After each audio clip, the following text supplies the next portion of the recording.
Kushida says goodbye to New Japan with one final match against the Ace. We'll break down that match and discuss some of your choices for the Time Splitters' best matches. The stars were bright, deep in the heart of Texas. ROH stars, that is. We talk tag wars and everything related to the 3 shows in Texas. A little farther west, Phoenix was the center of the WWE universe as the Royal Rumble, TakeOver, Raw, and SmackDown were in the Valley of the Sun. We analyze all of the highlights of 4 great days of action, plus you weighed in on the big surprise in the Men's Rumble. That and more, next. WrestlingInc.com brings you Two-Faced Wrestling Talk, the podcast that goes beyond WWE and goes in depth on ROH, NJPW, Impact, and more. Also featuring fun pop culture and wrestling crossovers, listener Q&As, and extended discussions about wrestling topics past, present, and future. Now, here's your host, Kelsi. Hi, and welcome to Two-Faced Wrestling Talk. I'm joined, as I am every week, by my co-host, Paul. Hi, everybody. Jeez, what was that? That's my Dr. Nick Riviera from The Simpsons. Hi, everybody. It didn't sound like that at No, all. I know. I didn't really do it. Well, it's been a jam-packed week of wrestling. So busy. We watched so much stuff.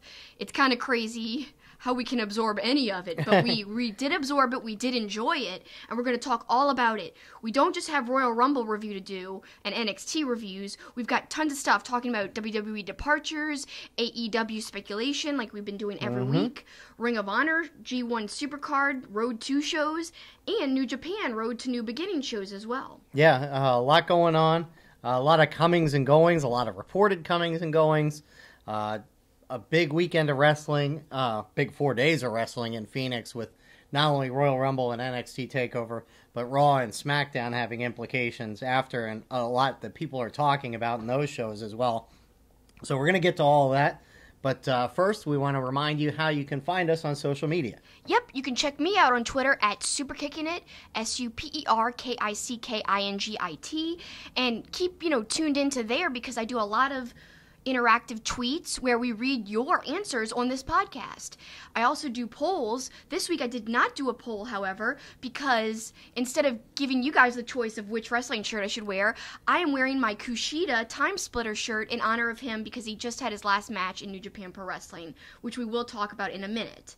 But first, you could also check us out on our show Twitter at TwoFacedPod, TWOFACEDPOD. And don't forget to also check out our sponsor, St. Arnold. Yep, and a reminder that in a little over 2 weeks, the Elimination Chamber takes place at Toyota Center in Houston, Texas. And we will be in Houston at St. Arnold Brewing at the new beer garden. And we will be doing a special live podcast for about an hour leading up into the Elimination Chamber, which we know is already shaping up to be a historic event. And we're going to go live. We don't have the time set yet, but it looks like it'll be 3 to 4 Central Time with us arriving a little after 2. So the event will probably get started about 2:30. We may try and get the podcast going about 2:45 if we can, but in that ballpark. So if you're at St. Arnold by 2, you'll be there in plenty of time to see us. And we're going to have all kinds of giveaways, not only from our show, but from Wrestling Inc., and we may have some St. Arnold giveaways as well. And Should be a fun time. We also want to remind people to set up a gambling account at mybookie.ag this weekend, the Super Bowl. Raphael, our good friend who always gives us the wrestling odds, is going to give us gambling odds, all sorts of prop bets. He's been sending them to us all week, just some great prop bets. So use the promo code KICKIT and get set up with mybookie.ag. Yep, well, that's enough of our promotions. Let's get right into business here. And talk about Kushida. Man, he had an awesome, very heartfelt, very emotional match against Tanahashi. And it was awesome that New Japan let him have this singles one-on-one match against, their top guy. Of course, this is really no spoiler, because no one expected Kushida to win on his way out. Tanahashi won, which was the right choice, because you don't want, your top guy losing to somebody who's leaving the company. But I think the best part of the match and the takeaway, besides Jay White's awesome heel work at the end, where he came in and beat up Tanahashi, but besides that, just the respect and love from the audience to Kushida, but also from Kushida to the audience. You could just tell his eyes were kind of teary and misty as he walked into the arena. Everyone in the whole place had a Kushida sign. They were chanting Kushida. They were holding up their sign and basically bouncing the sign up and down like, yeah, Kushida, Kushida. It was awesome. People were clapping, people were cheering, and Kushida like took a long breath and he looked around. You could tell it meant a lot to him. Yep. And that was my favorite part, really. Yeah. Just the love and emotion there. And laying on his back in the ring, just kind of soaking it in. And I also thought it was interesting, you know, you thought maybe there'd be a little sign of respect between he and Tanahashi, but they made a point that they wanted to beat each other up, and then the respect came after the match. There was no way Kushida was going to win the match. They weren't going to have their champion lose to Kushida. I thought if it happened, it'd be on a count out or something. But when Kushida hit that Back to the Future, that near fall, it fooled me for a second. Yeah, for a second I was like, oh my god, maybe they will let him win, just like to pay respect to him, because he was such a big part, and we've talked about this for weeks. Such a huge part, not only for the junior heavyweight division, but really even before that, he was in an awesome tag team called Time Splitters, and that was with Alex Shelley. So he had some amazing tag matches with him. He's had amazing singles matches in the junior weight division. So it's kind of funny. It did fool us for a second there. I was like, well, maybe they respect him so much they'll let him beat Tanahashi. But yeah, looking back, there's no way they would have let him do that. Well, you mentioned Jay White at the end. That was a lot of fun, too, because Kevin Kelly basically lost his mind, yelling, "You absolute son of a B." Yeah. And then I love Jay White after he attacked Tanahashi. As he's walking out of the ring, he goes, "Bye-bye, Kushida." Great heat for a great heel. So I just think everything Jay White's doing so perfectly done and great. So yeah, it was a great farewell match for Kushida, but he's had so many other amazing, wonderful matches throughout his career in New Japan Pro Wrestling. Let's talk about some, because actually I put out a tweet asking people what it was your favorite Kushida moment or match. Tell us why you think Kushida was a great wrestler. So, some of your answers are really, really good. Let's get right into it. At Wrestling W Nomad, his Back to the Future gimmick drew me in first, then realized how badass his wrestling was. Saw him live for Ring of Honor in New York in a singles match and as part of the Time Splitters as well, and I've been a solid fan ever since. At Why We Watch Pod, there are far too many matches to single one out, but one thing that really stands out for me is that NJPW had so much faith in him that when there was an issue within the junior division, he was their go-to guy to steady the ship. Good point there. Very, very true. Check out their podcast. Great guys there, and I love your point. Another good guy, at Dave Pizzeski, says, Kushida is such an amazing wrestler. My favorite part about him is that his submissions look like they really hurt.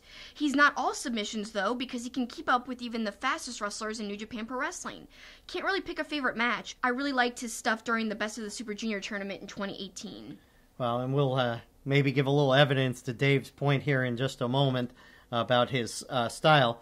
At Blue_Ray Mysterio, one of my sentimental favorites Kushida matches is the Davey Richards and Rocky Romero versus Kushida and Tiger Mask from Power Struggle 2011.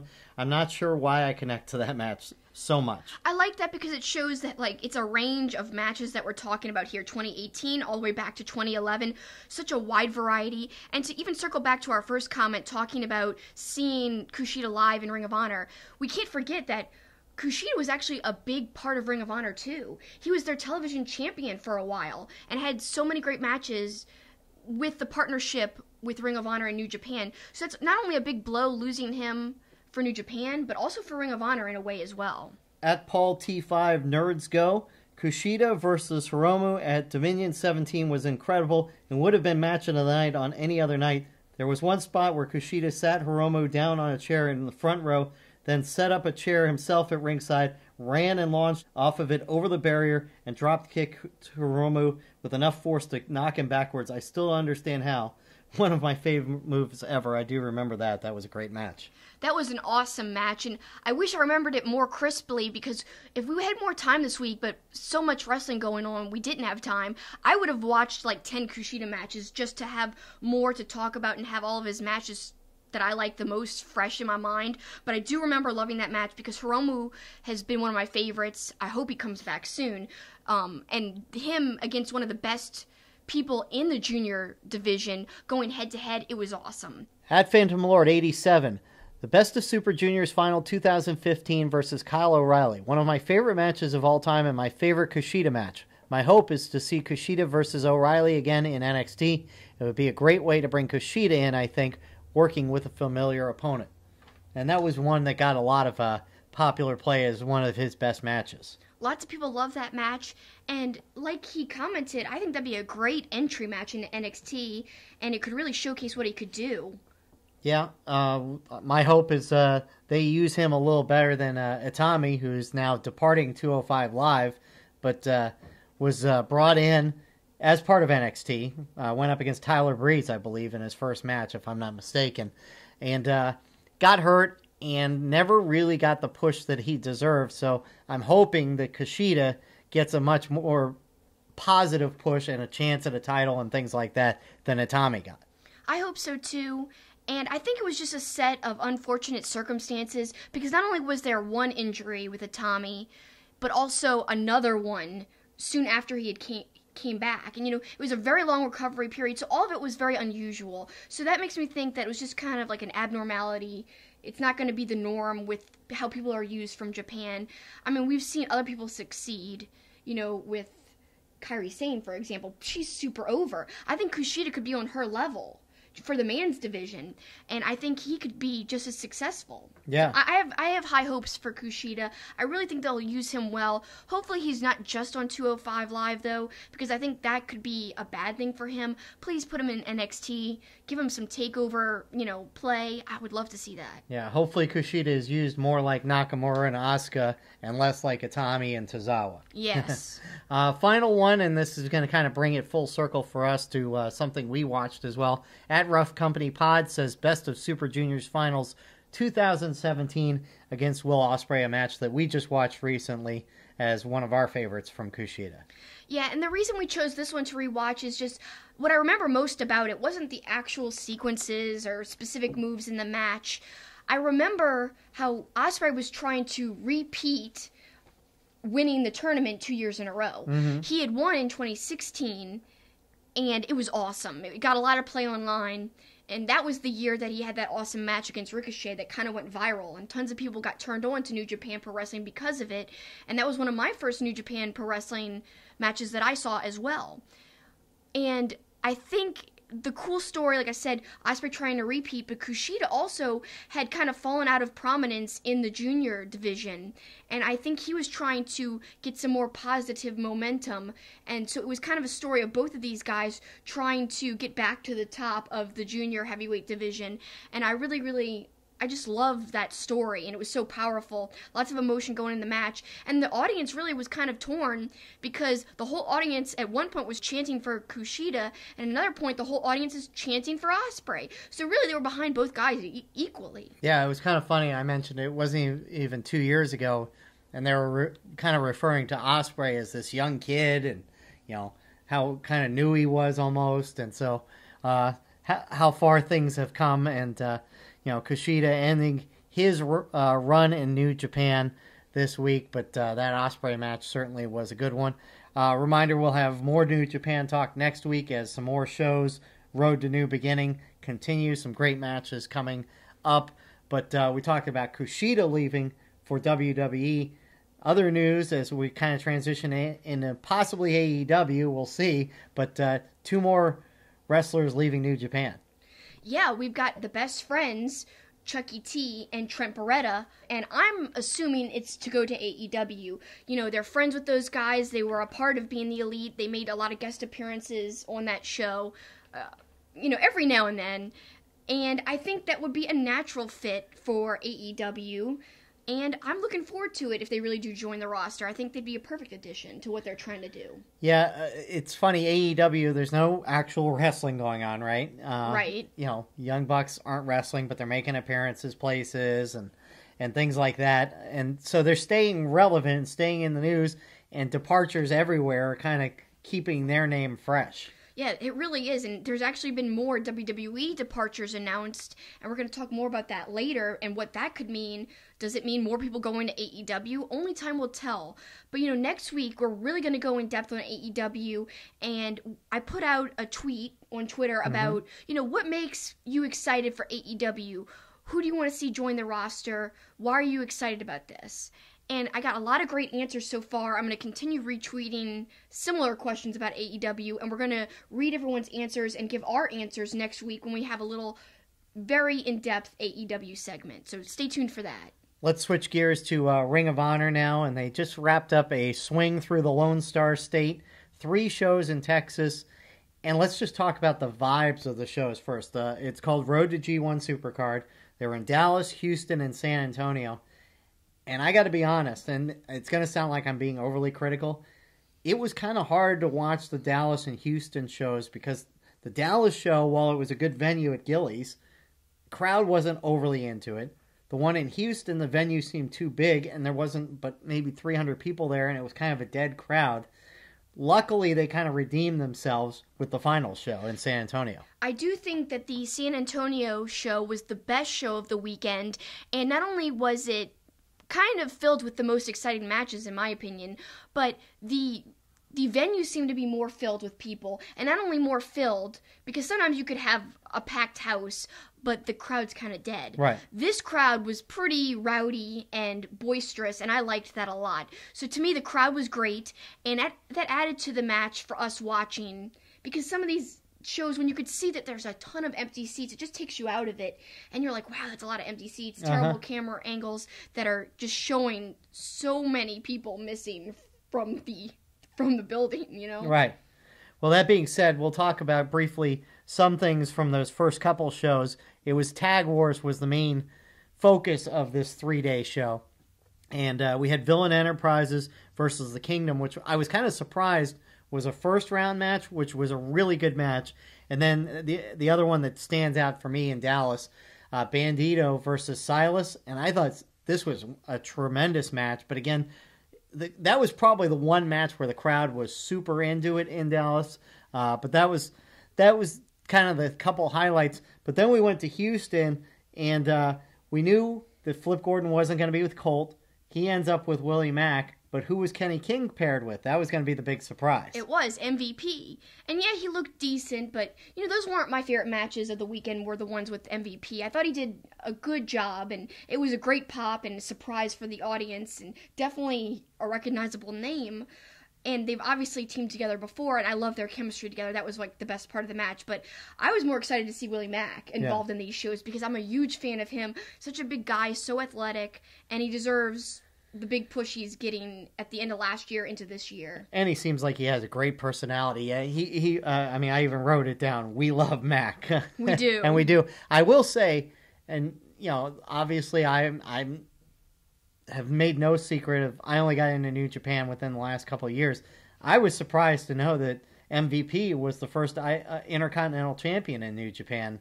And you didn't know that either, did you? No, I actually didn't know it, and then we actually looked up that there's only been 20 reigns held by 12 different people. Right. That is crazy. That's such an insane few number of people to have held the belt. And Nakamura was a bunch of those, right? Nakamura, I knew about him because I had seen a lot of his, like, you know, his matches, and I've gone back and watched a lot of that older stuff. But yeah, he was the most well-known IWGP IC champion, and he actually elevated the belt to kind of like, we see it as at a very prestigious level today, where it actually main events some of the smaller shows.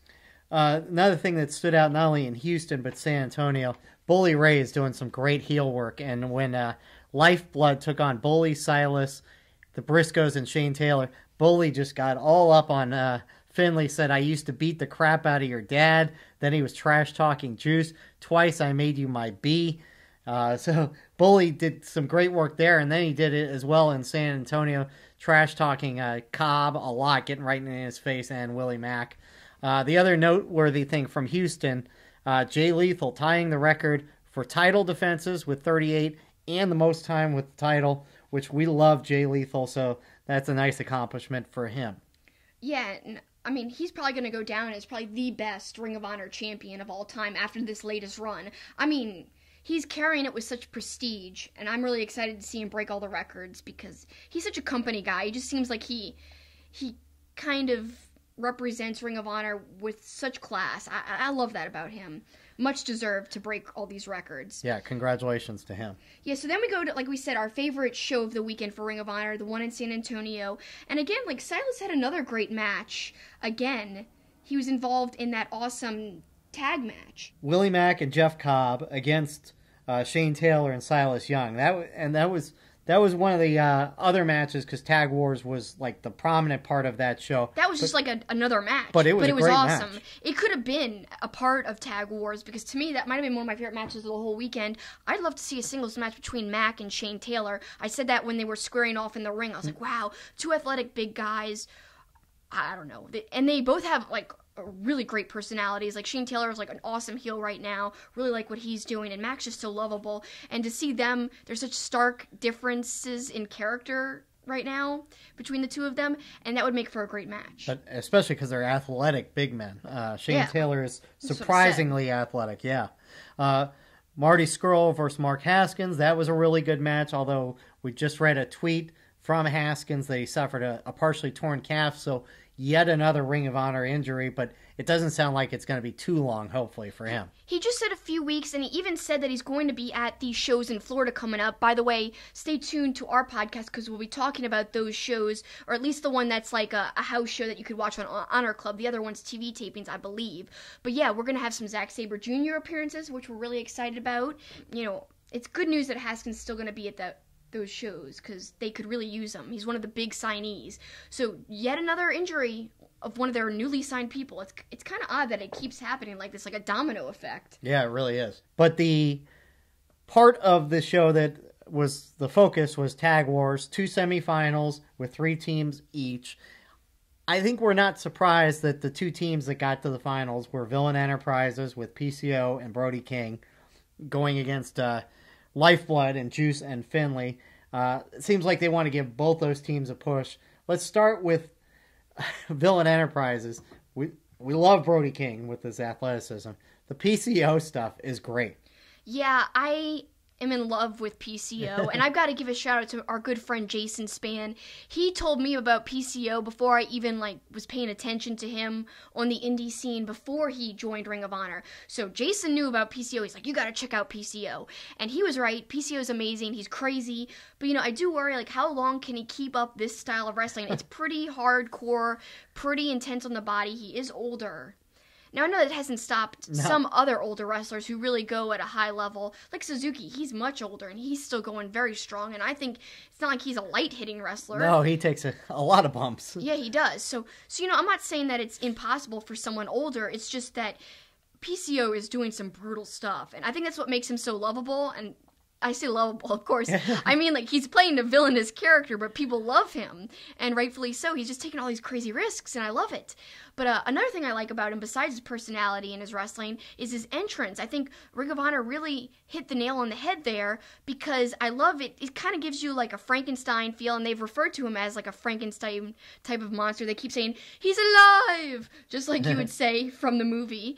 And I don't know, I just love how, the lightning's going on in the background, and his theme is really, really cool. It's a very good instrumental, kind of eerie feeling theme. Perfectly suits him. So his entrance is the beginning, but let's circle to the ending. PCO and King beat Juice and Finlay, sets up a future tag team championship match against the Briscoes, and the squaring off between Mark Briscoe and PCO after the match, where they're throwing chairs at each other, just awesome. They've had a couple of great exchanges in multi-man matches, and now in this run-in. So now we're going to actually get, speaking of that Ring of Honor Florida show, that it's going to be a house show that's going to be on Honor Club, Mark Briscoe is set to take on, in a singles match, PCO. And that should be amazing, because like I said, we've had some sequences between the two of them with other people involved, and that's been great. So wait till they meet one-on-one. I think it's going to be even better. Yep. And then two crazy dudes. What could go wrong? Or what can't go right, I should say. I love Briscoe dropping the elbow through the table, and PCO pops up. Kind of a quick version of the Undertaker sitting up, because he pops right up. He's just, like you said, I don't know how long he can keep the style up, but boy, is he fun to watch. He is fun, and man, he was smiling like he was enjoying all the pain. That's why he likes to be chopped when, instead of tagged in, he likes to get chopped in. So his whole persona is really great and on point, because, he's supposed to love pain, and he's really playing it off like he does. He certainly does. So Ring of Honor wrapping up the Lone Star Swing. They've got a couple shows in Florida coming up, the 9th and 10th, I believe. We'll be talking about that. As we mentioned, next week we'll have some more New Japan to talk about. But coming up next, we're going to go heavy into a big weekend in Phoenix. WWE, NXT, Royal Rumble, Raw, SmackDown. It was a really busy 4 days in Phoenix. A lot that people have been talking about on Twitter. And we're going to get to it when we come back on Two-Face Wrestling Talk. St. Arnold Brewing Company, located in Houston, is Texas' oldest craft brewery. Their goal is to brew world-class beers and deliver them to their customers as fresh as possible, making them the best beers in Texas and Louisiana. Their customers are beer lovers, people that appreciate great, full-flavored beers. So whether you're enjoying an Art Car IPA or a smooth-drinking lawnmower, look for St. Arnold beers throughout Louisiana and Texas. Our Two-Faced Wrestling Talk logo was inspired by Two-Face, the Batman animated series character, and his coin. The logo was designed by the talented and creative artist Eric Hudson. Eric creates wrestling-themed pieces as well as other pop culture art. He is also currently working on a Roddy Piper comic book. You can follow him on Facebook, Twitter, and Instagram at Dreaded Dinosaur. You can also support his work by becoming a patron at patreon.com/dreadeddinosaur. Please check out his work. Welcome back to Two-Face Wrestling Talk, and we're going to switch our attention to the Desert Southwest and 4 phenomenal days in Phoenix. You know, Kelsi's always kind of a contrarian, kind of negative towards WWE. Even you were super positive about TakeOver and Royal Rumble, surprisingly. Yeah, I mean, I even praised both shows. I couldn't believe how much I actually enjoyed, especially the Royal Rumble, because usually, you know, TakeOver is always really good, but the Royal Rumble just kind of took me by surprise because it felt like they were actually trying and changing things up, and I even tweeted out that it might have been my favorite WWE pay-per-view in the last few years. Like, it was that good to me. I was entertained. I didn't lose focus for much of the show, and that's unusual for me. Yes, it is. Usually, at some point, you kind of tune out and kind of forget about things. So, but takeovers are always great. I will say, actually, that this probably wasn't as great a takeover as some of the other ones, but I thought it was strong. The War Raiders winning, that was pretty exciting. I mean, we love those guys. We do love those guys. We liked them a whole bunch when they were on the non-WWE scene as War Machine. Right. And I still like the name War Machine better. I will continue saying that forever. And, you know, if you guys disagree with us, that's fine. Like we say every week, it's okay to agree to disagree. Tweet us, you know, why you might disagree with some of the things we say. But I'm going to say that I love them winning, but I don't feel as excited about them as I used to. And I don't know why that is. Maybe they've got to have a great title run. Maybe that will help. But I don't know. I don't know if it's just like the mystique is gone. I'm not sure what it is for me. And if you guys disagree, that's perfectly fine. I still love them a lot. And I think they're some of the best big men out there because they're so athletic. Right. And they're so great together. And I love their gimmick. But again, I don't like the name, and like their promo that they cut on, you know, the NXT episode that we just watched. It was just kind of like, we're the champs, we're going to raid, you know, there's going to be war. Like, you know, just like kind of emphasizing a few buzzwords. It just felt really scripted. It just didn't feel like them. Well, I think part of the appeal of them before, because I liked them almost as much as I did before, but it was almost like,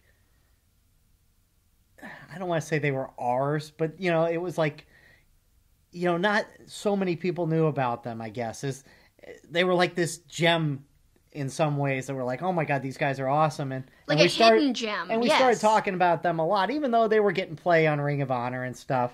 You know, it didn't seem like they were well known maybe. And so maybe we felt like we were in the know about something. I don't know. I don't know. Maybe. Maybe that's the way. I don't know what it is, but for some reason, yes, I feel like I'm not as invested in them as I was before, even though they're just as good, doing just as amazing things as they were before. Yeah, like again, I have no idea why I feel this way, but it was cool to see them win the titles to circle back around, and I hope going forward they can have some amazing matches. One of the things from the following match, that Ono Matt Riddle match, the Ono biting Matt Riddle's toes. Yeah, that was weird. That was gross is what it was. It wasn't weird. It was gross. Well, whatever. What are you going to do? The dude's wrestling barefoot. Take advantage. The match of the night, obviously, was Ricochet and Gargano. Didn't you think? Oh, yeah. I mean, no question to me. I really loved that match. Surprise ending. I thought Ricochet was going to retain, but it kind of makes sense when you sit down and think about it because Gargano didn't win at TakeOver. Like, he has been pulling out these amazing matches every TakeOver, and yet he keeps losing. So to me, eventually you have to give the guy a win, and he deserves a belt. So this kind of made perfect sense all around, and the match was awesome, but there was a lot of standing around. Like, we kind of always have criticized, and we actually criticize Ring of Honor people about this all the time, and sometimes New Japan, but I think New Japan kind of hides it a little more. But when people are just standing around on the outside and someone's coming from in the ring, jumping to the outside onto that other person, the person on the outside is usually just kind of standing there. And I feel like in this Ricochet Gargano match, we caught one of the two standing around on the outside waiting for the other to jump on him more than once. And I didn't like that. And I think part of that problem is, we've talked about in the past, is not having a good camera angle. If you don't see the person standing there, it wouldn't be as big a deal that they are standing there. But because the camera angle is right over the guy's shoulder as he's standing there, it makes it more obvious. I loved the Gargano reversal where he dropped out like an elevator and dropped Ricochet's face into the turnbuckle. That was one of the coolest moves, I thought, of the match.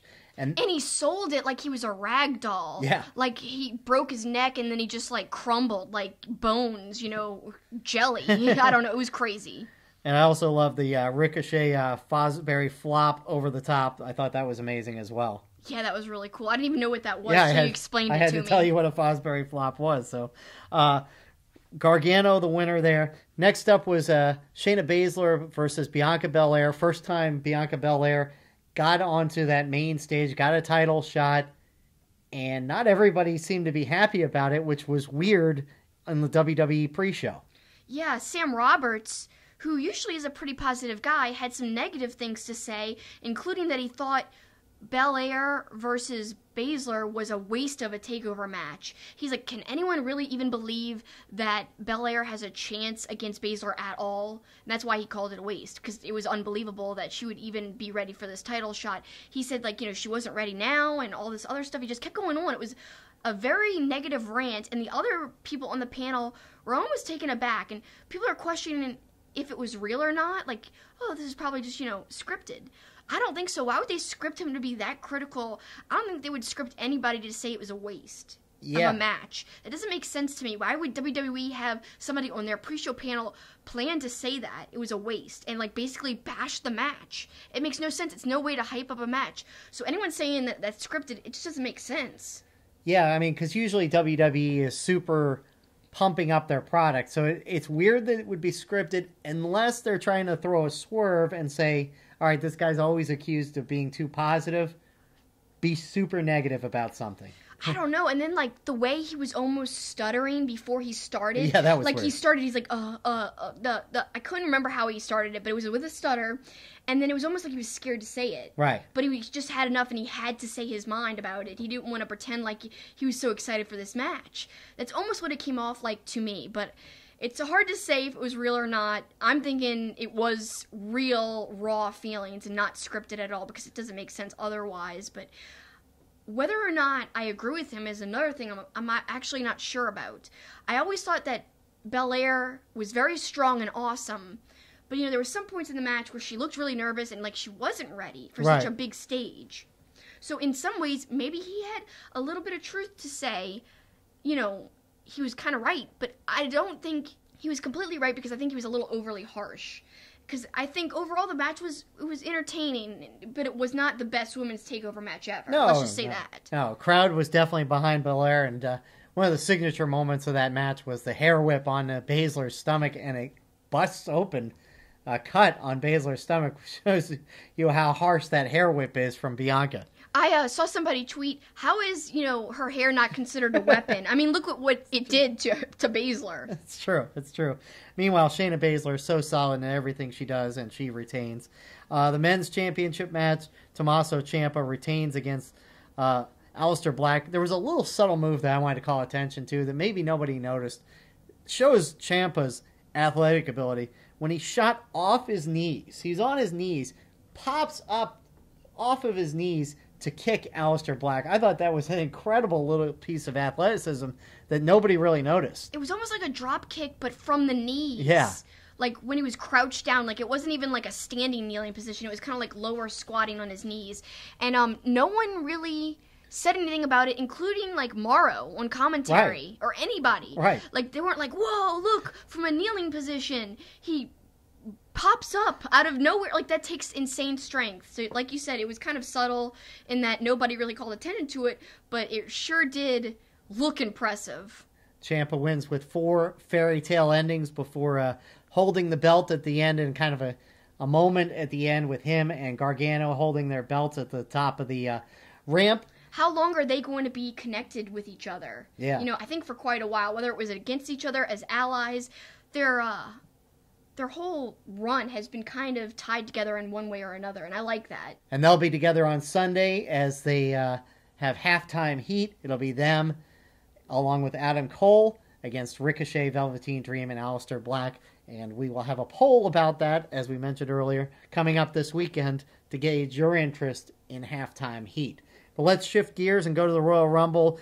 I want to start on the pre-show real quick. I thought the match between Itami, Buddy Murphy, Tozawa, and Kalisto was a phenomenal match. I even joked with you, I wonder if this is going to be one of the best matches of the show, because they were so good.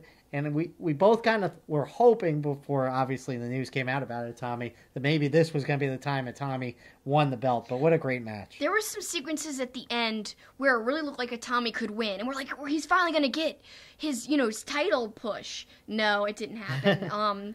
That kind of sucks, but now it makes sense, after we heard that he's asked for his release. The match was amazing, and usually I completely tune out during the pre-show, but it made me pay attention. I caught some, quick moves, and then I was like kind of taken into it, and I liked it a lot.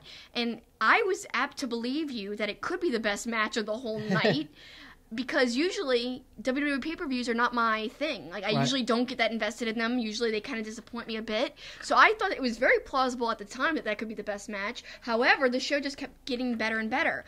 But let's make sure we don't forget to say that one of the, to me, bad parts of the Rumble, one of the only bad parts really, was that weird thrown-together tag match with one of the Revival and one of the Authors of Pain working together as like a makeshift tag team. That was so odd and weird, and I didn't like it at all. And later in the night, I'll tell you why, but I was like, run, Revival, run! This was just more evidence why, if it's true that they've requested their release, they really should go to AEW, because although the Rumble was great, one thing that I know for sure right now that's not good in WWE is the tag division. It's so thin, it's booked very strangely, and I'm not a fan of what they're doing with the tag team division. I really wish they would just combine the two rosters into one, where they bounce the champion back and forth kind of thing, going against each different roster. It's too thin right now. Well, too few teams. Well, why don't we, even before we get into Asuka and Becky, why don't we just jump ahead to that tag team match where you use that line, Shane and Miz beating the Bar. First of all, the Cesaro swing, where he did it like 30 times. That was insane. He hasn't done that for that long in a very long time. And in fact, it was kind of cool because it made me think of old school Cesaro, where he used to do it that many times around quite often. But it's been a while since we saw that, so that was cool. Another thing that stood out was, I will say, I'm a little weirded out that Shane has won a title at his age, being like a backstage guy in the company. I'm all for Shane McMahon. I marked out when he returned, but to me, he shouldn't be in this prominent wrestling role this far into his return to the company. You should be focused on the actual members of the roster. But he did look great doing that shooting star press. That was a beautiful shooting star press. At his age, it was awesome. It was one of the best parts of the match. But again, it's weird that he's holding a tag team title belt. It's like another makeshift tag team that really makes no sense to me. Miz and him together. They're the tag champs? It's strange. And again, another reason, that's when I tweeted, "Run, Revival, run!" And I used the Forrest, Gump gif where he's running away.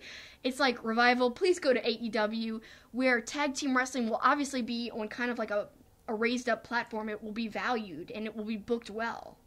The start of the show, and you might remember a week ago, I said to Raphael when we were going through the gambling odds, if Asuka and Becky is the beginning of the show, Asuka will retain and Becky will be in the Battle Royal or the Royal Rumble, and that's exactly what happened. Asuka won in a not so impressive match. It was decent but not great. Then they had the other women's singles match, Ronda Rousey for Sasha Banks, and we're going to talk about the crowd when it comes to Ronda Rousey. I just don't get it. Yeah, I don't get it. But in this match, there wasn't a lot of excitement. There wasn't, and I know the crowd loves Becky. And here's another instance where if you guys disagree with me, that's fine. If I'm saying an opinion that is against your own, that's okay. I've been vocal about how I'm not the hugest Becky Lynch fan. I know this character stuff is great that she's doing, but honestly, she's my least favorite of the 4 horsewomen. I would love to see Bayley be the first woman to main event a Mania. And now it's looking like it could be Becky. And now, yeah, she deserves, all the push she's getting, but she's just not my favorite. And so, to me, to think that Asuka-Becky match was better, I just don't think it really was if you look at the wrestling. Sasha Banks just proves over and over again why she's one of the best women. Her match against Rousey was awesome. I thought it flowed very well. It didn't feel like they were thinking about sequences, which is kind of like a pet peeve of mine. Right. And, I'm admittedly very hard on women matches because, to me, what's fair is judging the women's matches just like you would judge any man's match. And just like I would be harsh on any man's match that I don't like, I'm going to be just as harsh as at any women's match that I don't like.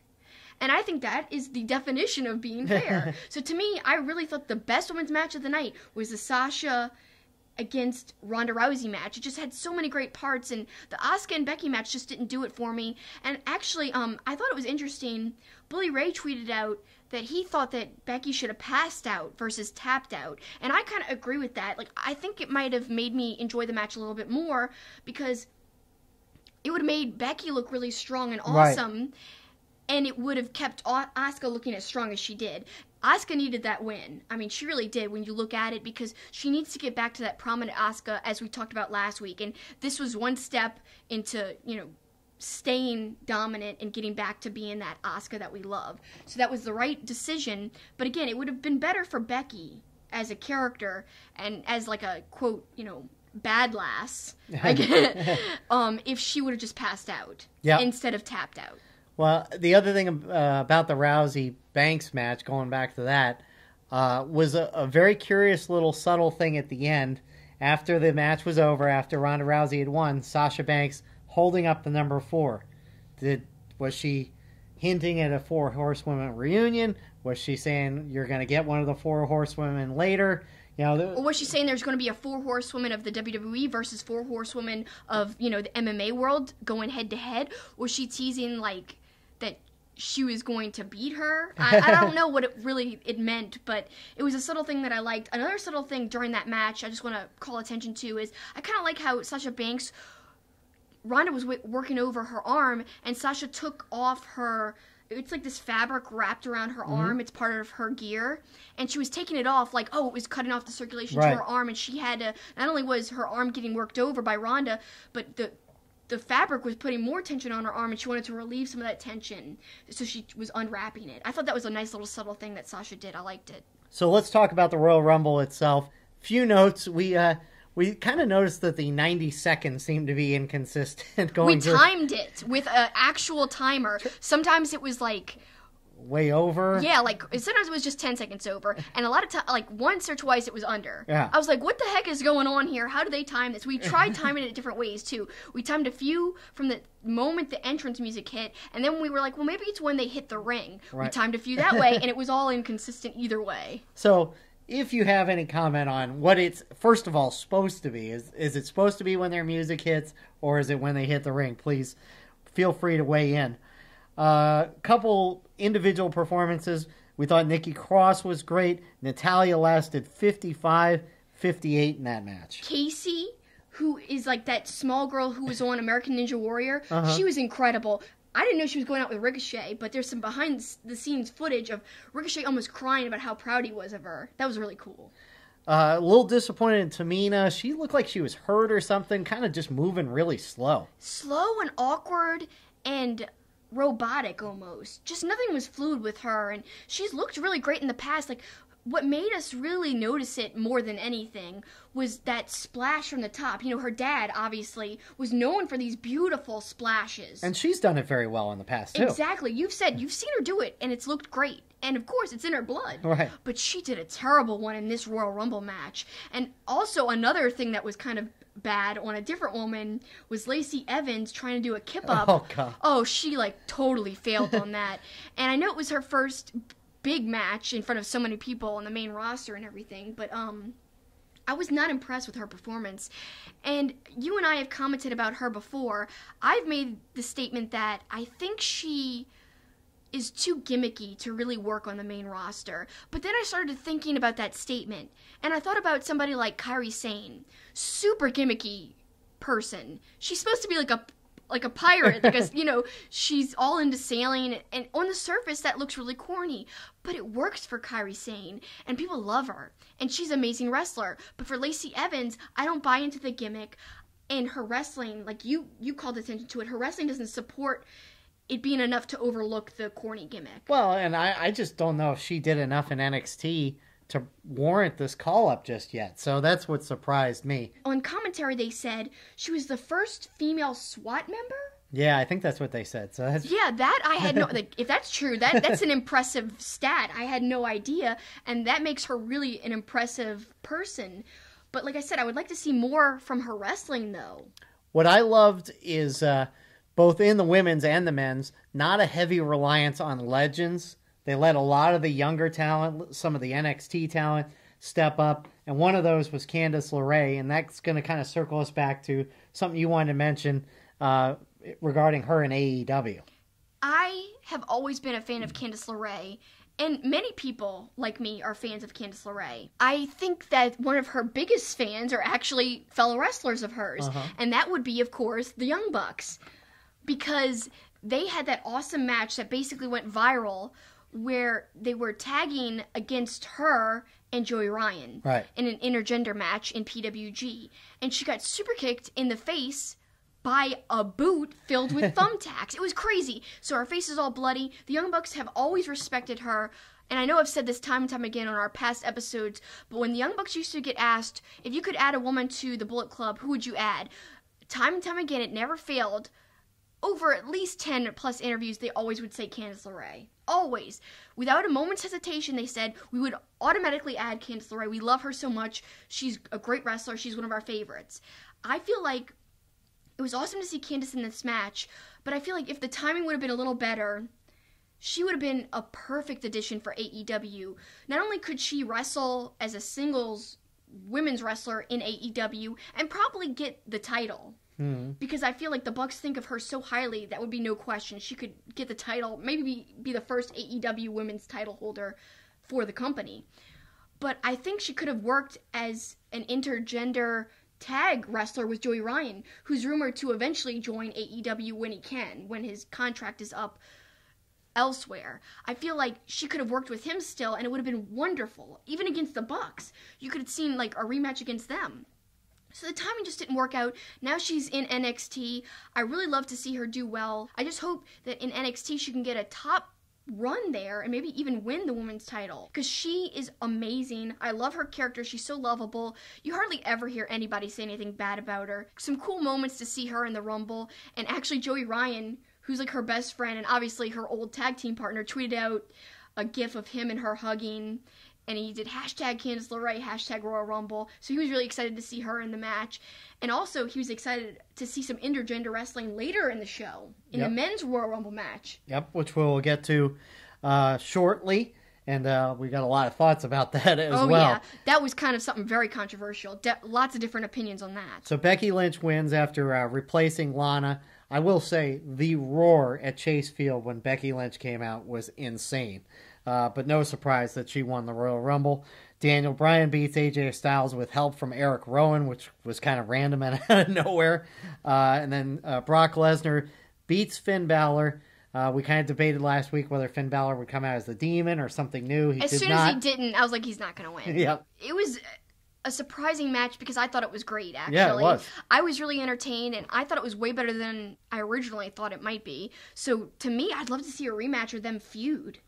It was really good. Yep. Yeah, I thought it was good. Lesnar winning it with the Kimura lock, which he hasn't been using a lot. So that set up the Men's Royal Rumble. In theory, who would face Brock or who would face Daniel Bryan. It starts out with Jeff Jarrett and Elias, which I thought was...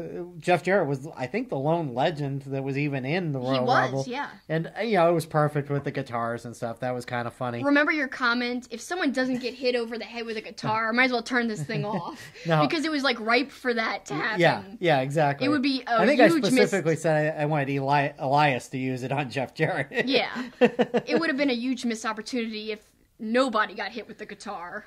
I laughed. It was such a subtle thing, but I loved when Gargano went flying at Samoa Joe, and Samoa Joe just steps out of the way with a look of disdain at Gargano, like, who do you think you are, kind of thing. Yeah, that was awesome. Kofi, of course, did another crazy thing to stay off of his feet. It wasn't my favorite crazy thing of Kofi's, I gotta admit. That was not my favorite Kofi spot. Felt for No Way Jose, I called exactly what was going to happen. You did. That the conga line was going to come through, he'd get thrown out, get back in the conga line, and leave. It's not looking good for him. He's looking to just kind of stay a silly joke. And I don't like that. He is a good wrestler, and he's a lot of fun, and he's super nice. We got the chance to meet him and interview him like a year ago before WrestleMania in New Orleans. And it's just such a shame because, I know his gimmick's kind of funny and weird, but he could be a serious good wrestler if they used him right. So, progressing along, and I guess we'll get to the moment a lot of people are talking about. R-Truth is supposed to be number 30. He gets attacked by Nia Jax, and she takes his spot.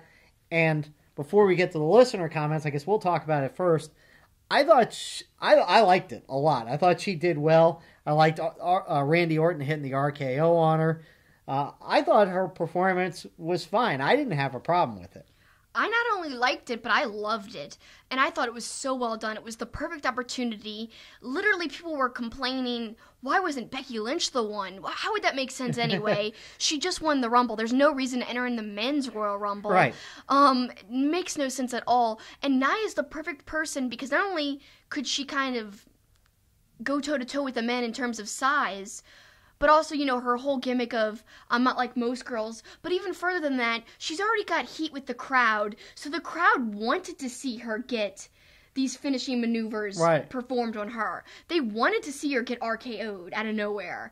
And they cheered when she did get RKO'd. So to me, because of all the heat she's had, she's not safe. And anyway, she has heat in ring, in character, in storyline, because she's the one who busted open Becky Lynch and hurt her nose and kind of ruined the whole Ronda Becky thing the first time. So no matter how you paint it, legit heat or storyline heat, they wanted to see her get RKO'd. So to me, it made sense. How could it have been anyone else but Nia Jax? Because some people were like, I don't like it because it was her. And other people are like, we don't like it because it's kind of like saying that abuse is okay. That, I've got something to say.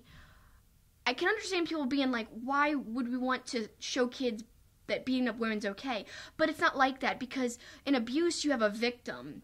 This is a woman voluntarily going into a match against men on her own accord. She wants to. She's taking on that, like, I want to go against these guys. I know I can. So to me, it's all about intent and power, and she has the power, and she was like, I'm going into this, I know the consequences, and I can take on these guys and stand toe-to-toe with them. So to me, it's actually empowering for women, I think. Well, there was a lot of scuttlebutt about this match, and you decided to tweet Nia entering the Men's Royal Rumble, thoughts, like or dislike. I know it's been done before, but I kind of like it. And so here are some of the responses, and we'll start with @Flanman718, hated it. Should have been Kenny there. You just never know until the moment passes. AJ was never supposed to show up either. Oh well. I just didn't think that was plausible. No. I knew that Kenny was not going to show up there. I mean, he was still under contract with New Japan Pro Wrestling. Plus, why would he abandon his friends who literally just started this new tricky venture that they really could use his name value in? I don't know. To me, it just made no sense if it would be Kenny. No sense at all. @JMells1323, I would have been excited if R-Truth tried to use his 30th spot for the Women's Rumble. It makes more sense and would have added some comedy to the end of their event. Nia is boring, and she already lost the women's match. If any female should have entered it, it should have been the man. But like I alluded to a few minutes ago, there's no reason for Becky to have gone into the match. She had already won her spot. She had already won the Women's Royal Rumble. Why would she want to win the men's one too? Yeah, the only way Becky would have made sense is if she had beaten Asuka at the beginning of the show, and that could have been a way at the end of the show. I already proven I'm the women's champ. You know, maybe I'll win this match. I really am the man. Yeah. I guess I could see it then, and I really like your comment because it's kind of intriguing to think about, but I just don't think it would have worked. Right. At Not Shelby Duh says, loved it.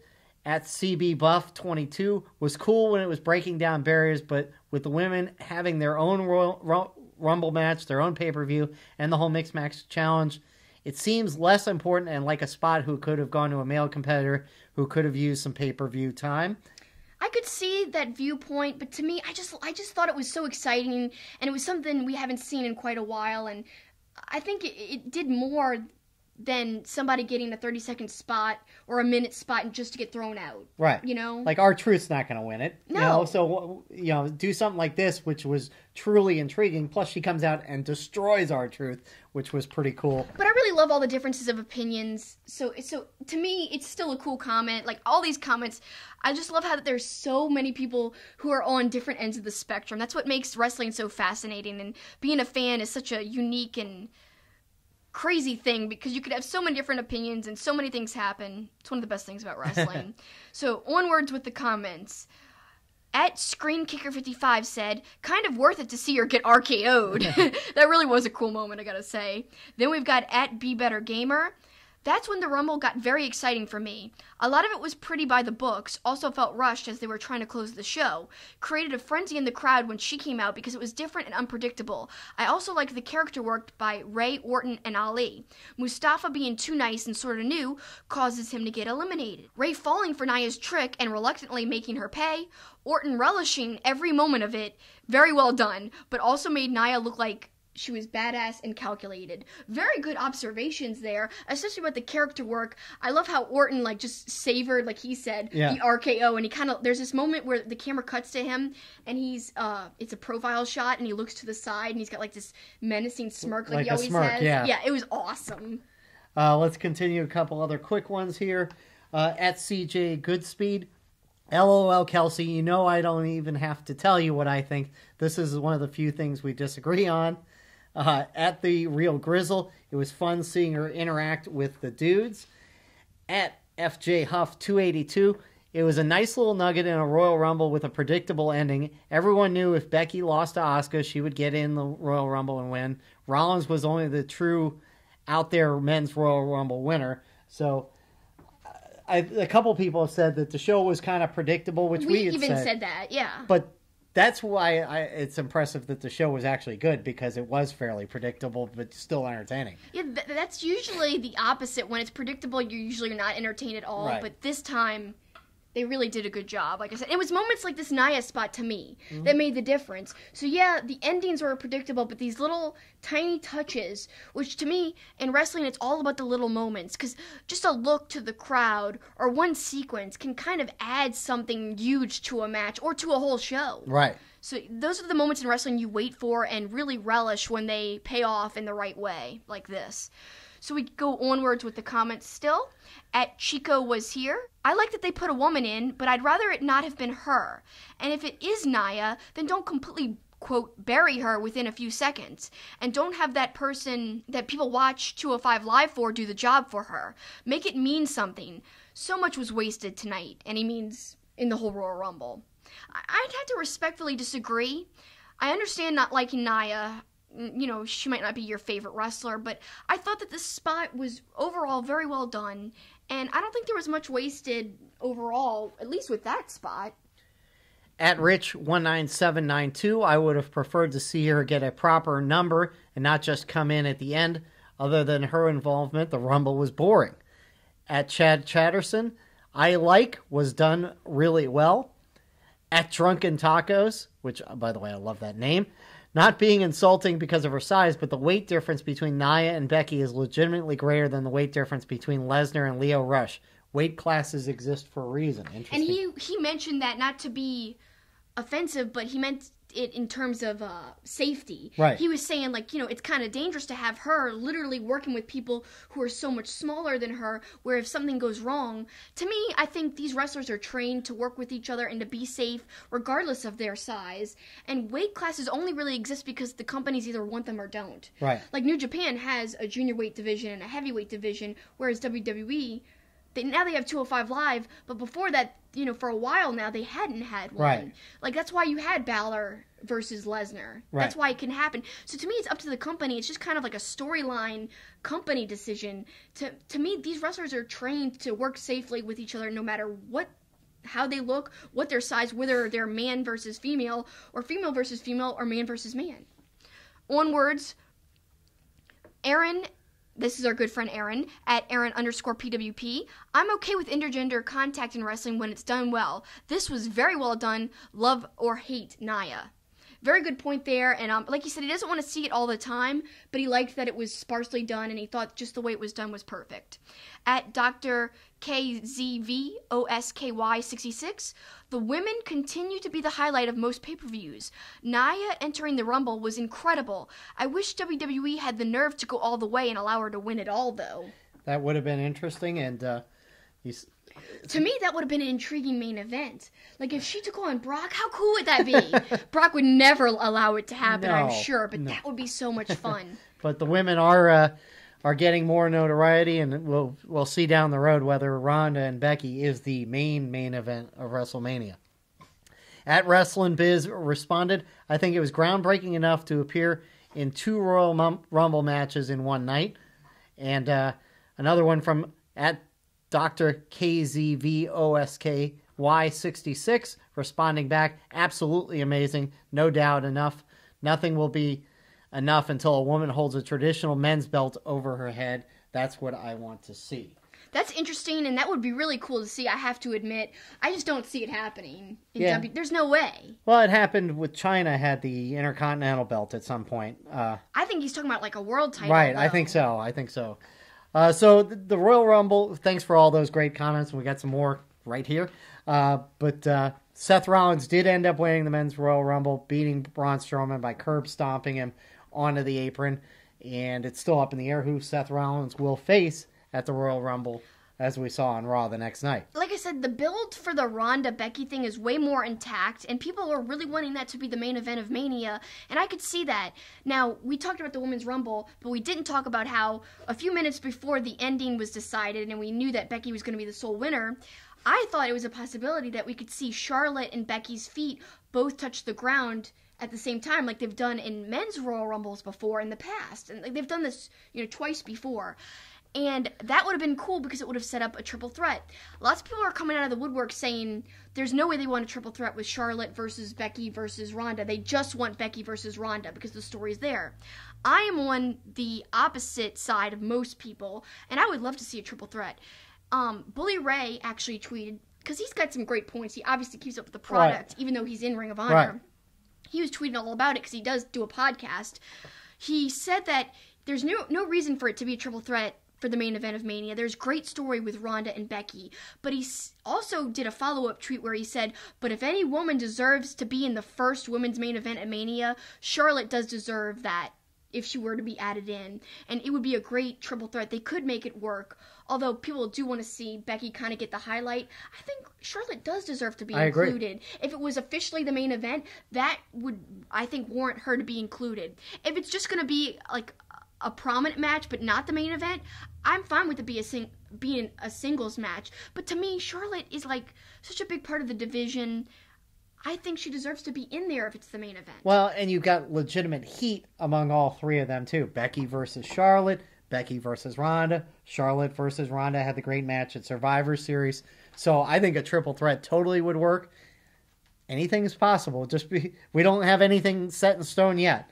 Exactly. It could still happen, and actually it's been reported by even people like Wrestling Inc. that Charlotte could very well be added. Like, it's a big probability, actually, they tweeted out. Well, they had Charlotte and Becky square off again at the beginning of SmackDown, so maybe we can hold out hope for that. We'll see. But you know what? I know we might have angered people when we were talking about how much we would love to see that, because the sentiment I'm seeing mostly on Twitter is that no. Everyone's been asking, do you want it to be a triple threat? People keep saying no, no, no, no. Tons of comments, hundreds of comments saying no. Let it be a singles between Ronda and Becky. So if we just angered you guys, we're sorry about it. Hopefully you still love us. Hopefully you still respect our opinions, because like I said, we respect different opinions. Hopefully you guys do, because to me, it's always okay to agree to disagree. That's what makes wrestling talk fun and interesting. If we all agreed, how boring would that be?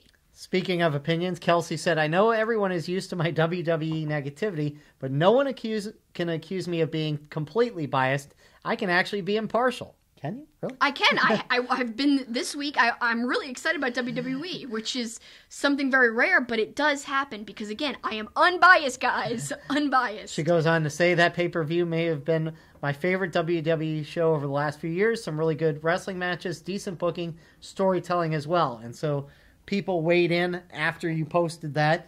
And here are some of the comments about the Royal Rumble. At Chibi Halloween, this was my first WWE pay-per-view since last year's Mania, and I wasn't bored or mad. Sure, I picked Ali or Almas as the winner, but I'm okay with the outcome. That Nia Jax 3-finisher spot was sweet as well. Yeah, Chibs, you're totally right on that. I really liked your take. And again, she's somebody who's usually harsh on WWE like me, so to see her be so positive, that just tells you how much of a good show it actually was. Then our good friend Anthony, you check out his podcast at Smark to Death. He is at Anthony Sutter S2D. He agreed with me and he said, yeah, the show was really good. Another agreement from our good friend at CJ Goodspeed. I agree, glad I decided to watch. Then our great friend Josh at McGeeky Designs. Men's Rumble meh. Women's Rumble good. Unlike most of the internet, I enjoyed the Nia Jax bit. Guarantee you she's fighting a man at WrestleMania. Interesting take, I'd love to see that. Becky versus Ronda is the best storyline they have had in ages. Rollins versus Brock has my interest. Tag division is a joke. As we talked about earlier, run Revival, run! Let's continue. At MJ Hart, I've never given a WWE pay-per-view a higher grade than a B+. Royal Rumble gets an A-. The only thing I didn't like was Lesnar. I'm so sick of him. Well, who knows? You might see the end of him at the Royal Rumble or WrestleMania. Maybe so. At Backstage Slam, the women dominated this event, elevated, dare I say. At Gino Morgan 513, yeah, Royal Rumble 2019 was pretty good. Even the pre-show matches were good. At JCD 0613, won't lie, this is a pleasant surprise. At Deej Kirkby, I enjoyed both Rumbles. The women's kind of struggled to find itself until the final third, which I actually agree with. Then really got interesting. The men's kept a really good pace and was booked really well. As for the aftermath, we're getting the matches most people wanted for Mania, so no complaints. He's right. I mean, things are shaping up to be interesting this season. Last year, I feel like, you know, what could happen at Mania was really up in the air. Like, you remember that whole weird thing with Undertaker? And yeah. This year seems to be a lot more thought out, and I like that in the build this year.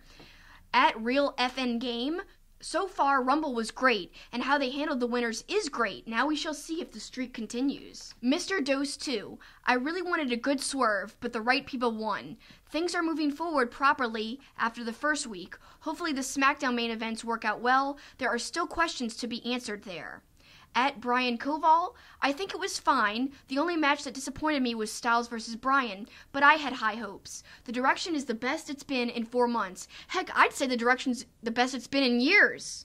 I would agree. They certainly are emphasizing the wrestling a little more and hopefully getting away from some of the goofy stuff. We'll see. I'm not saying it's all due to AEW, but maybe they're like, we've got to show our wrestlers we're going to be a good product, that they want to stick around and be a part of the company and a part of what we're doing here. So I'm not saying it's because of that, but who knows? Maybe that has a part in all this stuff that we're seeing. At SaintsFan51797J, Rumble was a B grade for me. Good show in the direction for WWE. Could go anywhere. We never know with this company. Could be good, could be disastrous, LOL. Well, meanwhile, some didn't completely love the pay-per-view, and they weighed in as well. Our friend, good guy Dave, at Dave Pazewski, Wow, really, I'm surprised, Kelsi, reacting to your response about liking the pay-per-view, but relieved to hear you say that. It wasn't a bad show, to be honest. I'm far more down on the show than you are. There are parts of the show I didn't like and are bugging me, but it was a great show, though. And then you asked Dave what he didn't like, and he said the ending to the Rusev match, the tag team match, the unfortunate placement of Bryan and AJ. Crowd was dead because they were tired. No major huge surprises during the men's rumble. No KO. Wyatt, nada. The Nia spot, because while intergender wrestling is fine, not like that, he says. I disagree with the Nia spot. I thought it was well done. I really do think it was... I don't know. How could it have been done better? I don't even know. But Dave, what a good point about no KO. Yeah. I'm sure he's still kind of recovering, because didn't he have like double knee surgery? I don't think he's come back since then, right? Right. So yeah, he's still recovering. Wyatt, I guess he's got to be out for some major reason. That is odd that they weren't involved, but it was a jam-packed rumble. The only spot that you could say could have been given to somebody else is the Jarrett spot, really.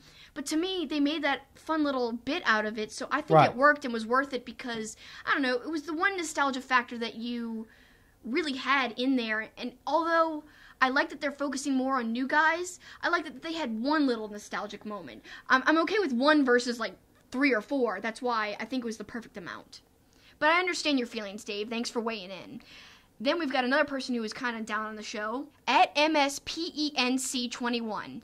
I felt like it lacked in so many areas. There wasn't one amazing moment. The end of Styles versus Bryan, you could have heard a pin drop when it happened. Baylor versus Lesnar was just okay. The men's rumble was boring and predictable. The women's was okay but not greatly booked. The whole show was meh.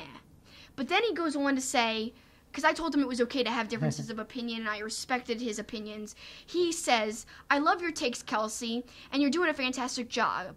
It's certainly okay to disagree. That's part of fandom. Whether it's wrestling, sports, or anything, I'm glad you're more positive than I am. Keep it up. So I love that. Even somebody who's kind of negative on the show, he can even see that it's okay to agree to disagree, and I love that our philosophy is shared by others and is actually being embraced by some people we talk to. So the Royal Rumble ends, but the storylines continue into Raw and SmackDown as they start building towards the Elimination Chamber. Some spots put in for those women's tag team matches, so that was interesting. I thought the interaction between Triple H and Dean Ambrose was interesting at the beginning of the show, and then the face-off between Nia Jax and Dean Ambrose as Nia Jax came to the ring. I thought that was interesting. Seth Rollins was supposed to make a decision who he was going to face, Daniel Bryan or Brock Lesnar. Instead, he got F5'd 5 times from Brock Lesnar, or maybe even 6, I think. So that was interesting. But there's one thing that people are talking about more than anything else about Monday Night Raw. Yeah, they're talking about that Ronda Rousey promo where she was addressing the crowd. The crowd was booing her insanely. And she kind of stumbled with her words for a second. She even called it out and said, okay, you got me to stumble. And then she kept going. And then she had a match against Bayley, and people said that her match was awkward, and Bayley carried her through it. And then Becky had that awesome confrontation, and people were cheering Becky. It's easy to be awesome when you're getting cheered, by the way. But people are like kind of spouting on social media saying like, Ronda's worst promo. She wasn't prepared to handle the crowd reaction like that. They didn't prepare her to go out there and face all these boos and negative reactions. You actually have a different take than everybody else. Well, I didn't. First of all, I was surprised everybody thought it was so bad, because I even wrote down as I was watching it that I was actually kind of impressed the way Ronda handled it, because the booing was insanely loud. And look, nobody has accused Ronda of being the Rock on the mic. She's been doing this a little under a year. I don't understand how people expect that she's going to be flawless on the mic. You know, I've been in broadcasting for 25 years, and if that started with people booing at me, I would have been flustered too. I thought she handled it okay, and I thought with the confrontation with Becky, I thought she really shined, because Becky came out and confronted Rousey and was great, but I thought Ronda stood her ground and actually was really good. Again, it's easy to be great when the crowd is behind you, and I think she's kind of playing to the crowd a little too much. You know, posing for the cheers, you know. I don't like it. To me, like, just be a heel, whatever. Be this bad lass you're supposed to be. But yes, she was great on the mic. But yeah, Ronda, with the boos raining down, with the cheers for Becky in the ring at the same time, she was like, I could kill you with my bare hands. The only thing stopping me is my own decision not to. Right. To me, like, that was such a great statement. Like, that's awesome, and it's true. I don't know. I thought that was really hard to do, going toe-to-toe with Becky. Obviously, Becky has the up on the mic skills. She's been doing it longer. She actually went through NXT class where she got schooled on how to do the mic. She's been wrestling, like, most of her life. Right. Ronda has not been in front of the media that long because when she was in UFC, she didn't really like to talk that much, and she didn't do it that often. So to me, she's holding her own with the limited amount of stuff she's been able to have experience doing. So to me, her stutter is forgivable because it's hard. Right. It's hard. And it really wasn't that egregious to me anyway. And let me point out that your observations about that were basically decided and formed before I told you about the other people's opinions. No, I watched the show. So you had no idea that everybody hated it. I asked you about that part and said, what do you think about it? You're like, oh, I didn't think it was that bad. I was like, really? Because everyone else thinks it's terrible. Yeah. So you formed your own opinion before you even knew what other people were thinking. I just want to point that out, that it was a totally unbiased opinion by Paul. Yeah. It was his own observation. No, as I watched it, I thought she handled it pretty well because it was overwhelming, the booing. And it just ramped up. And once they made her stumble a little and she called attention to it, then they really got going with the booing. So, I'm in the minority, I guess, but I didn't think it was all that bad. I've seen far worse promos. And not just by her. And speaking of being in the minority, I know I'm in the minority, not being the Just Becky Lynch fan. If you guys are, like, that's great. All the more power to you. Like we talked about all show, it's okay to disagree. It's okay to have favorites, too. I'm also in the minority of really loving Ronda Rousey because to me, what she's done is so impressive. Doesn't have that much experience being a wrestler, but every singles match she's been put in, she's thrived and done well. And she's delivered what she was asked to deliver, and sometimes even beyond that. Like, let's go back to the Royal Rumble for 1 second. That Sasha Banks match was my favorite match on the card with her and Sasha Banks. So to me, I'm really impressed by Ronda, and I know people are so in love with Becky, but I can't even fathom why they boo Ronda so much. Can't you like both?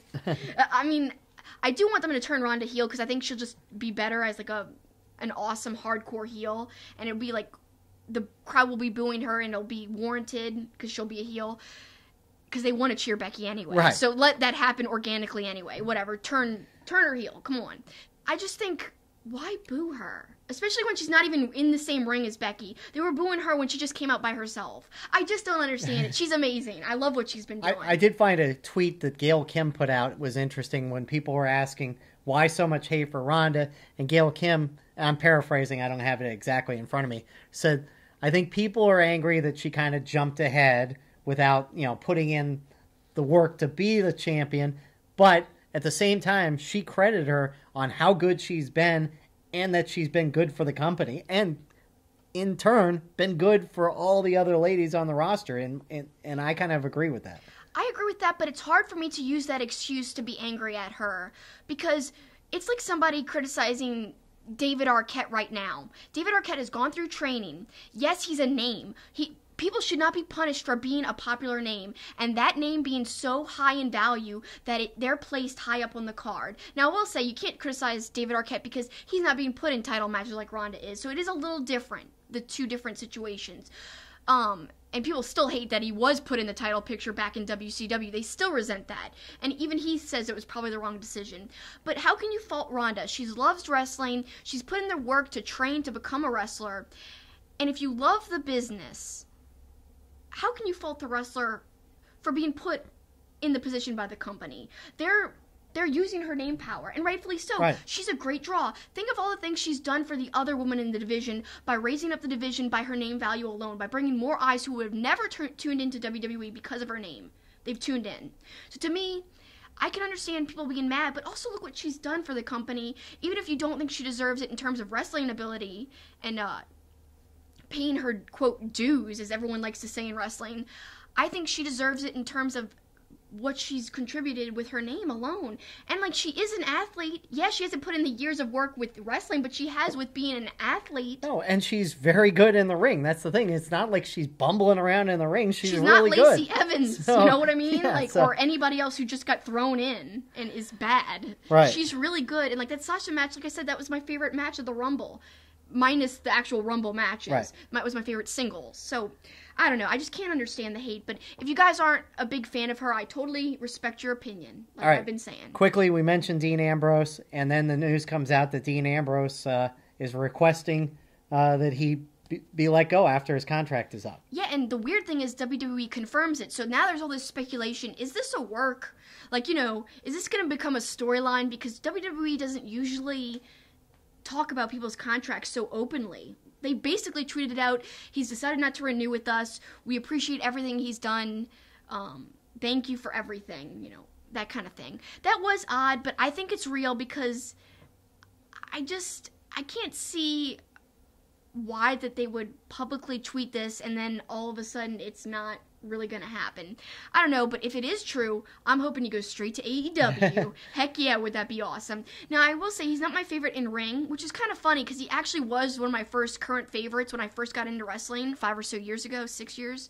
I had a lot of old school favorites because I watched older wrestling first, but when I started watching current WWE, Dean Ambrose was one of my first faves. And it's funny now, it feels like ages ago. It feels like I learned so much since then because he's actually one of my least favorite in ring now, but his character work I've always loved, especially when he's kind of like the more crazy, hardcore, weird psycho Dean. And I think that's what he wants to get back to when he was more Jon Moxley. And an interesting tweet I want to kind of call attention to, when Pac first went on the Indies, or when it was announced he might be leaving WWE, Ospreay, another great high flyer, tweeted out, "Give me Pac." Jimmy Havoc, in that same vein, tweeted out recently, "Give me Moxley." So he wants to have a match against Moxley, because Moxley, a.k.a. Dean Ambrose, was known for doing really hardcore matches, as is Jimmy Havoc. So seeing them meet would be great. Well, there were a couple interesting tweets from outside WWE, because Ambrose supposedly didn't like some of the hokey stuff, and Joey Ryan said, well, if he doesn't like hokey stuff, imagine when I'm his first match in the independent scene. And then Sami Callihan tweeted out, isn't that guy from Ohio? Maybe implying that he could be part of Ohio versus everything. I'm glad you mentioned that. That I would love to see. Come on, Sami Callihan and Dean Ambrose on the same side. Yeah, that'd be really cool. So plenty of good speculation on what will be next for Dean Ambrose, and lots of speculation going forward to the Royal Rumble. But it's about time to close out the show and send them home. What do you got, Kels?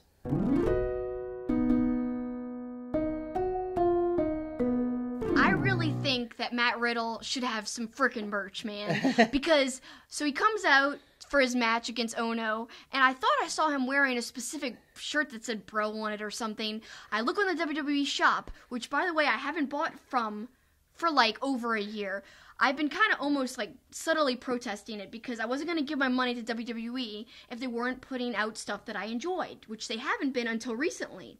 But now, since I've been so happy with everything, and Matt Riddle's one of my favorites ever, I actually went to the shop and I was like, I want a Matt Riddle shirt. I should have bought one a long time ago, so I'm kind of late to this anyway. Nothing. I couldn't find it. I've searched for Matt, I searched for Bro, I searched for Matt Riddle, I searched for Riddle. Nothing comes up anywhere. So he better get a shirt soon, I hope, because I think he could really sell some. And I hope it's something that's not just like, you know, his name. I hope it's just like Bro and is colorful and just like him. I didn't even get to talk about how much I loved his match. I love his posing in the middle of the ring. I've always loved that. And I don't know, he's going to go far in NXT. I'm excited to see where he's going to go. But I even looked at his old website, which is discontinued, so he doesn't have it there. And he doesn't have it at ProWrestlingTees.com because I was like, maybe his Pro Wrestling Tees shop is still open. Nope, nothing, nada, anywhere. So please, come on, guys. Come up with some Riddle merch that I could buy. And hopefully it's not a shot of Cassius Ohno biting on his toes. Yeah, that shouldn't be on the shirt, because I don't even want to see that on my shirt. I'm going to close out the show with a thought about SmackDown, the one WWE show we didn't talk about. They announced the Elimination Chamber match, and all the guys that are going to be in that Elimination Chamber match were in the ring. But I want to focus on my guy, Samoa Joe, who kills it on the mic again, insulting all the guys in the ring, but again targeting Jeff Hardy and his personal history, telling him to shut up like he's at his AA meeting and someone else in the group is talking. Yeah, when I heard that, I was like, oh! Like, that was like, to me, that was really great. Is it too far, though? That's No. the question. See, I don't think so either. I know I've heard some backlash that, oh, that's too personal. But I thought I saw, and I'd have to go back and watch it, I kind of thought Jeff Hardy had like a wry little smirk about it. Like, actually, it was a good dig. So It was a good dig, and I'm sure Hardy doesn't, like, resent it personally. But hopefully, Samoa Joe, I've been saying it forever. You even said... I tweeted recently, man, give this guy a belt already. Come on, like, that promo was, like, lit. I don't even say that phrase, okay, ever. But, like, what else can you say Like, to I think that's the first time I've ever heard you use that phrase. What else can you say? He's on fire on the mic. He's literally a great wrestler, but, like, even more important, like I said, one of the best talkers ever, especially right now in WWE. Give the man a belt. Yeah, I know I feel like I say it every week, but the guy deserves a belt. The guy's one of the best on the roster, and maybe he wins Elimination Chamber and gets to a main event WrestleMania, which would be pretty awesome as well from the SmackDown division. I wish. We will see, and we will see you next week when we are going to talk all about New Japan. Some big shows coming up there. More AEW talk, as you mentioned. Very in-depth. Like I said, keep tuned to at Super Kicking It and also at Two Faced Pod to weigh in on that AEW conversation. Enjoy the Super Bowl. Make sure you check out our poll, which will ask you what you're going to do at halftime of the Super Bowl. That's coming up on our site as well. But great show, and great to be with you once again, Kels. Yep, thanks for all of your time listening to us or watching us if you're checking us out on YouTube. We always appreciate it because we know your time is valuable. But that's it for us and our time. That's the finish.